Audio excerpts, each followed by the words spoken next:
Paratarian, have you read Peruvian Bull's dollar milkshake theory? If not, thoughts on dollar devaluation forming systemic changes of what becomes dominant currency, how the dollar is backed. I've read it. I don't agree with it.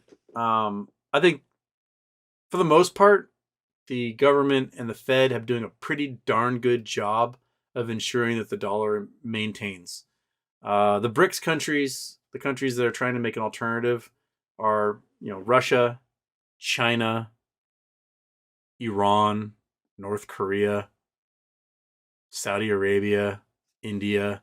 Like in those countries, the closest thing you have to democracy is India, and it's run by a fascist who wants to murder 200 million Muslims in the country.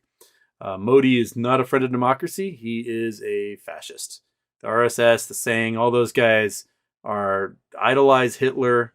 So you got a failing nation in Russia that's belligerent. You've got China that's a totalitarian dictatorship.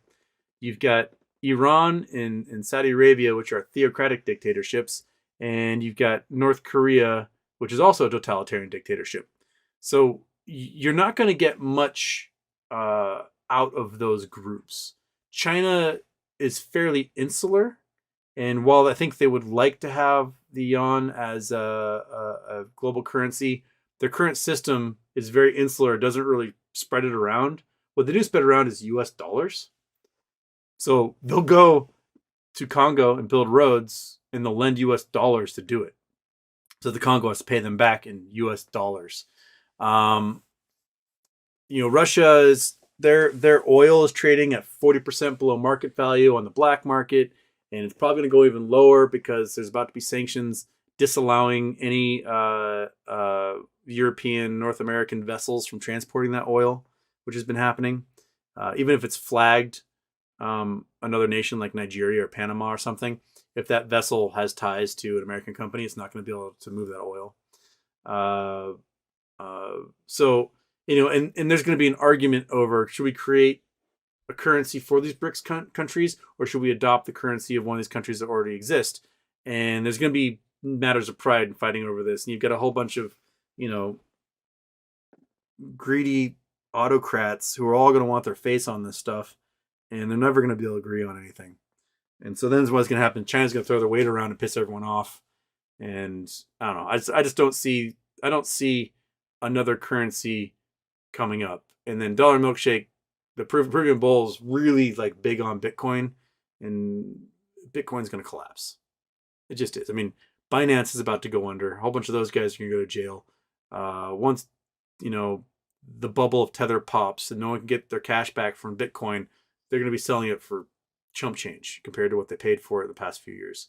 So I don't see that as a takeover. The digital dollar that's going to be experimented with is probably going to keep the dollar on top for a long time. The United States, our biggest export is dollars. That's what we do. We export dollars and we take stuff in. And people are like, oh, that's creates a trade deficit. Who gives a shit? You know how much it costs us to print a dollar? Fucking nothing. The cost of paper. And then we get this huge value out of it, and we ship it off to another country, and they give us all their crap. Right? What do they get out of it? Some dollars. Cool. All right. And that's just how the world runs. There's no other nation in the world that can quite do that at the moment. And everyone has to borrow in US dollars, and they got to pay back in US dollars. And all these countries that have their bonds that are failing are because they can't come up with US dollars. And they need those dollars. And who has the dollars? We've got the dollars. Why? Because we can make them whenever we want. And right now, we don't feel like making them. So everyone's like feeling the pinch of not having US dollars. And there's no viable alternative to it because it's all smoke and mirrors crypto stuff. Or it's, some totalitarian dictatorship whose people are completely oppressed and will probably kill and murder the leader someday. That's not the best system to try and adopt as a global currency.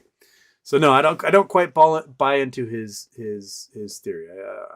I think the Fed will keep raising interest rates, will push down until inflation is at something reasonable, and then we'll start quantitative easing again. But it's going to be painful for a little while, but we'll have less pain than what they're experiencing in Europe or in Argentina or in Japan or in China, because we have less inflation than all of them. And, it's going to suck, but it's not going to suck as much as it will there.